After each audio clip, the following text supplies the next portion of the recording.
नमस्कार, आपका अखबार के YouTube चैनल पर आपका स्वागत है। मैं हूं प्रदीप सिंह।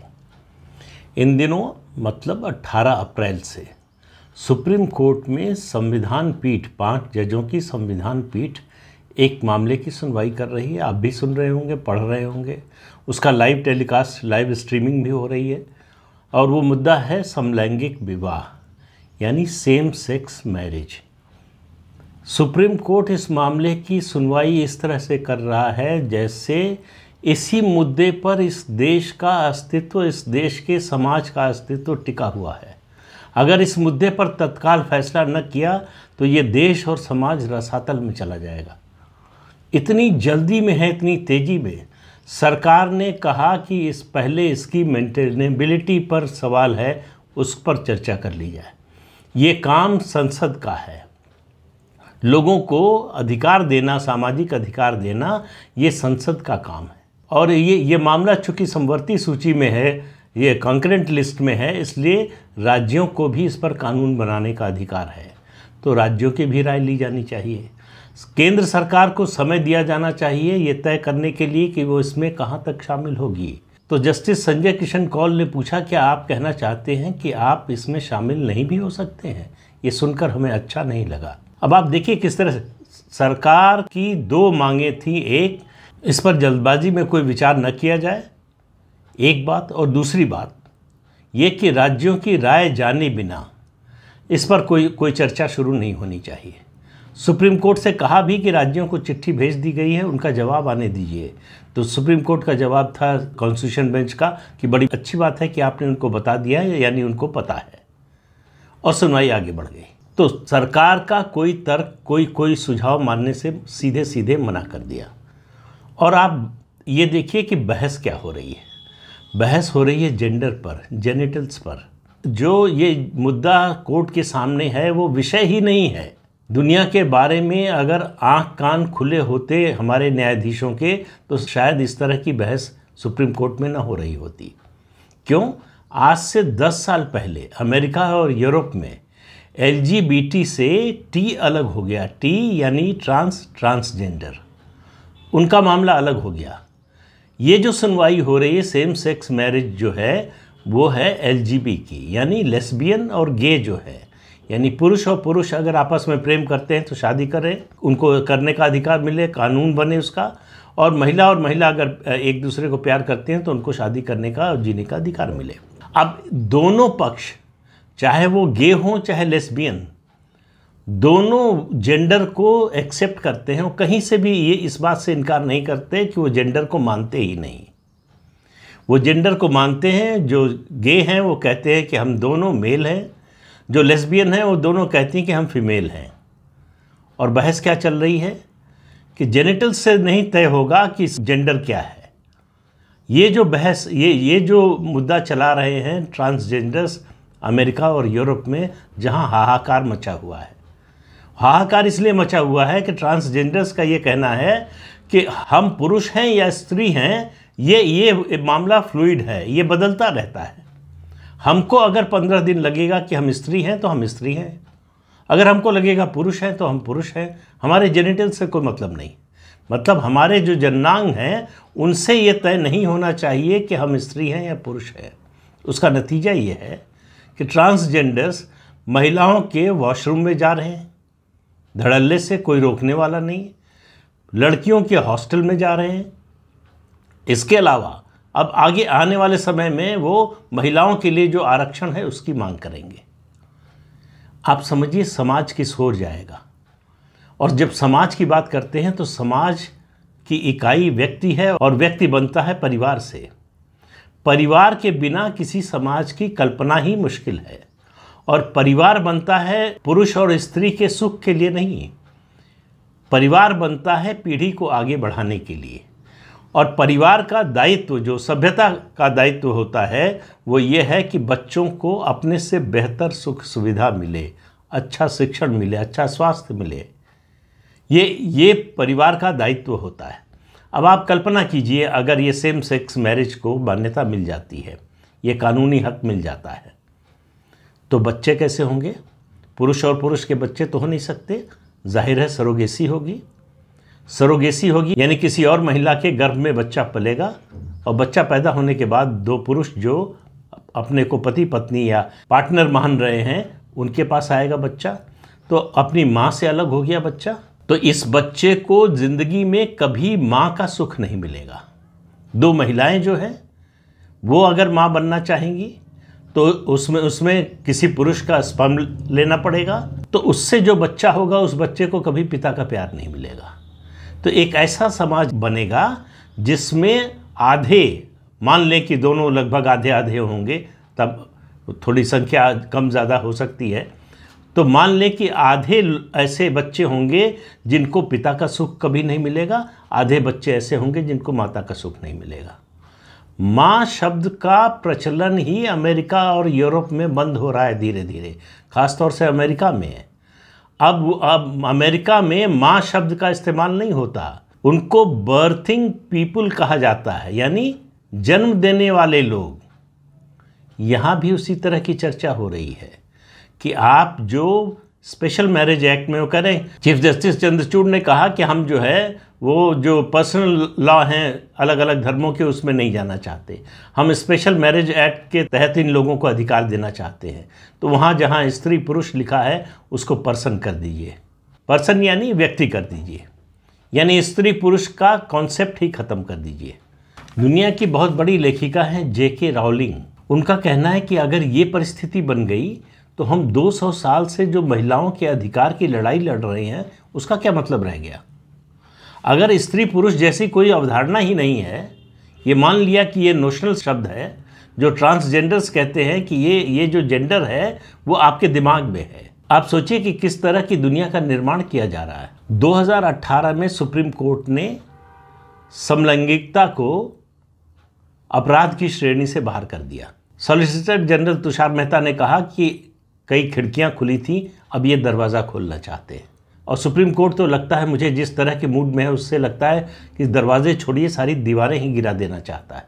किस तरह की दुनिया, किस तरह के पश्चिमी प्रभाव में 10,000 साल पुरानी सभ्यता संस्कृति को बर्बाद करने की कोशिश हो रही है, किस तरह की अपसंस्कृति लाने की कोशिश हो रही है और उसको संवैधानिक मान्यता दी जा रही है। असली बात यह है, सॉलिसिटर जनरल ने कहा कि किसी भी समाज में संबंधों को सामाजिक मान्यता किसी कानून या न्यायालय के फैसले की मोहताज नहीं होती है, वो समाज देता है।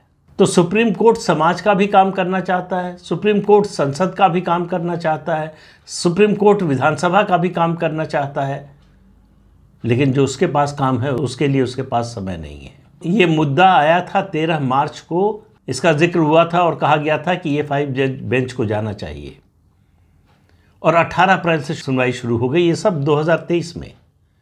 इतनी तेजी से और कौन सा राष्ट्रीय महत्व का मुद्दा है जिस पर सुप्रीम कोर्ट ने सुनवाई की है। कॉन्स्टिट्यूशन बेंच बन गई, सुनवाई शुरू हो गई, जल्दी जल्दी सुनवाई हो रही है। कल अभिषेक मनु सिंघवी से रिक्वेस्ट की जा रही थी कि आज ही अपने आर्गुमेंट पूरे कर दीजिए, ज़्यादा समय नहीं लेना है। मतलब आखिर जल्दी क्या है, मतलब कौन सा पहाड़ टूटने वाला है। ऐसा तो होने वाला नहीं कि प्रलय आने वाली है, अगर फैसला जल्दी नहीं किया तो प्रलय आ जाएगी, फिर कैसे फैसला होगा। और देश में इससे बड़ा कोई मुद्दा नहीं है, इससे महत्वपूर्ण कोई मुद्दा नहीं है। सुप्रीम कोर्ट सरकार की ये बात सुनने को ही तैयार नहीं है कि नए सामाजिक संबंधों को तय करने का हक जो है, जो अधिकार है, वो संसद का है। सरकार ने कहा है सॉलिसिटर जनरल के जरिए कि ये अभिजात्य वर्ग की कल्पना है, वहाँ का कॉन्सेप्ट है। सुप्रीम कोर्ट ने कहा आंकड़ा आपके पास कोई है नहीं, इसलिए हम इसको मानते नहीं। अब ट्रांस वाले कहते हैं, यानी ट्रांसजेंडर जो है दुनिया में, अमेरिका यूरोप में ये कह रहे हैं कि जेंडर जैसी कोई चीज़ होती नहीं है। वही बात सुप्रीम कोर्ट ऑफ इंडिया कह रहा है। और किस मामले में कह रहा है? ये मामला अगर ट्रांसजेंडर्स के बारे में होता और ये बहस हो रही होती तब समझ में आती बात, लेकिन ये बात हो रही है एलजीबी की, इसमें टी नहीं है। एलजीबी यानी लेस्बियन और गे की बात हो रही है। और जो वर्ग जिसके बारे में ये फैसला हो रहा है, जिसके बारे में कानून बनाने की इतनी उतावली है सुप्रीम कोर्ट को, वो जेंडर को मानता है, जेंडर से उनका कोई विवाद नहीं है। कहीं उन्होंने चैलेंज नहीं किया कि जेंडर कोई चीज़ नहीं होती है। वो कह रहे हैं कि हम एक ही जेंडर के हैं लेकिन हम शादी करना चाहते हैं, साथ रहना चाहते हैं, इसके लिए हमको कानूनी मान्यता मिले, वो चाहे महिला हो चाहे पुरुष हो। तो जो अमेरिका यूरोप फेंक देता है उसको हम अपने सर पर ताज की तरह सजा लेते हैं। वही हो रहा है आज भारत के सुप्रीम कोर्ट में। वो आपने खबर पढ़ी ही होगी, स्कॉटलैंड की प्राइम मिनिस्टर को इस्तीफा देना पड़ा। किस मुद्दे पर? ट्रांसजेंडर के मुद्दे पर। और जो हमारी सुप्रीम कोर्ट के चीफ जस्टिस ऑफ इंडिया बोल रहे हैं जेंडर और जेनिटल्स के बारे में, उसका ठीक उल्टा अभी अभी पिछले हफ्ते ही ब्रिटेन के प्राइम मिनिस्टर ऋषि सुनक ने बोला है। विवाह नाम की संस्था सदियों से, हजारों साल से हर देश में, हर सभ्यता में, हर धर्म, हर संप्रदाय, हर मत और पंथ में रही है। तो एक ऐसा समाज बनाने की कोशिश हम सब लोग, हम सब ने माँ का प्यार क्या होता है, माँ का वात्सल्य क्या होता है, इसके बारे में हज़ारों किताबें पढ़ी होंगी, सुना होगा और खुद व्यक्तिगत रूप से महसूस किया होगा। जरा उस बच्चे की कल्पना कीजिए जिसने माँ शब्द ही नहीं सुना होगा। उस बच्चे की कल्पना कीजिए जिसने पिता शब्द ही नहीं सुना होगा। अब ये तय हो रहा है कि भाई स्पेशल मैरिज एक्ट में जो है पुरुष की आयु 21 वर्ष तय की गई है और महिला की जो है 18 वर्ष। तो इसमें किसकी आयु जो है 21 होगी, किसकी 18 होगी? किस तरह का तमाशा हो रहा है। ये दुनिया की सबसे पुरानी संस्कृति वाले देश में ये अपसंस्कृति को संवैधानिक मान्यता देने की इतनी उतावली सुप्रीम कोर्ट को क्यों है? तो शादी नाम का जो संस्कार हमारी संस्कृति में है उसको सुप्रीम कोर्ट ख़त्म कर देगा कि ये संस्कार जैसी कोई चीज़ नहीं होती, ये स्त्री पुरुष जैसी कोई चीज़ नहीं होती, ये माता पिता जैसी कोई चीज़ नहीं होती। ये सब चीज़ें सुप्रीम कोर्ट के इस फैसले से ख़त्म करने का रास्ता खुल रहा है और कानूनी रास्ता खुल रहा है, संविधान के जरिए खुल रहा है। मेरा मानना है कि सरकार को, केंद्र सरकार को इस पर चुप्पी नहीं साधनी चाहिए। ये एक मुद्दा है जिस पर सरकार को अड़कर खड़े होना चाहिए, सरकार को इसका जवाब देना चाहिए। जिस दिन ये फैसला आए उसी दिन संसद का सत्र बुलाकर इन 5 महान न्यायाधीशों की निंदा की जानी चाहिए और इनके फैसले को रिजेक्ट किया जाना चाहिए। देश की अगर संस्कृति को बचाना है तो इस मुद्दे को आधार बनाया जाना चाहिए, इस मुद्दे को उदाहरण बनाया जाना चाहिए। सरकार ऐसा करेगी या नहीं मुझे मालूम नहीं। सॉलिसिटर जनरल जो सुप्रीम कोर्ट में जो कुछ बोल रहे थे उससे हल्का सा संकेत मिलता है कि सरकार शायद इस मामले में जितना अभी तक दिखाई दे रहा है उससे आगे जाने को तैयार है।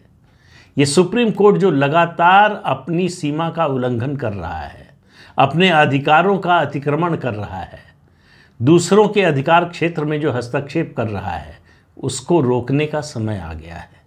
अगर ये नहीं रुका तो देश में अराजकता आने से कोई रोक नहीं सकता है। तो ये फैसला प्रधानमंत्री नरेंद्र मोदी के लिए एक तरह की अग्नि परीक्षा है कि वो अब भी चुपचाप सुप्रीम कोर्ट के इस फैसले को बर्दाश्त कर लेंगे या फिर उठकर खड़े होंगे और इसका मुकाबला करने के लिए इसका जवाब देंगे।